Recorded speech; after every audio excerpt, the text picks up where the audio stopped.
Komisi 10 DPR RI mendorong Badan Ekonomi Kreatif terus melakukan pendampingan terhadap potensi ekonomi kreatif di seluruh daerah di Indonesia. Pasalnya, dengan pengembangan ekonomi kreatif dapat memajukan dan mensejahterakan perekonomian masyarakat. Anggota Komisi 10 DPR RI Amran yang ditemui di Gedung Nusantara 1 Senayan Jakarta baru-baru ini mengatakan, ekonomi kreatif harus dapat terus dikembangkan di seluruh daerah untuk dapat meningkatkan perekonomian masyarakat. Amran menambahkan, anggaran Ekraf harus dapat bermanfaat untuk dapat mengembangkan dan memajukan potensi sumber daya yang ada di seluruh daerah di Indonesia.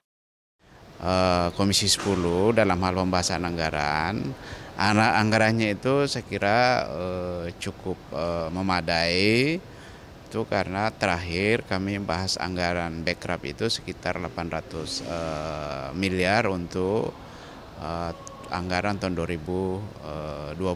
Amran juga mengatakan banyak hal yang harus diperhatikan oleh Badan Ekonomi Kreatif untuk bisa melihat potensi kreatif yang ada di berbagai penjuru di Indonesia. Amran menambahkan kendala-kendala yang ada harus diselesaikan dan diminimalisir, serta perlu pendampingan terhadap ekonomi kreatif agar dapat terus tumbuh dan berkembang dalam memajukan potensi ekonomi kreatif. Bagaimana melihat potensi-potensi ekonomi kreatif yang ada di daerah pertama.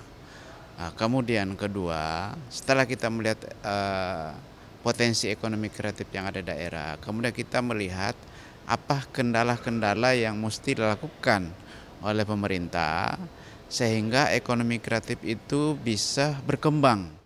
Zikri Teguh Biantoro, TVR Parlemen melaporkan.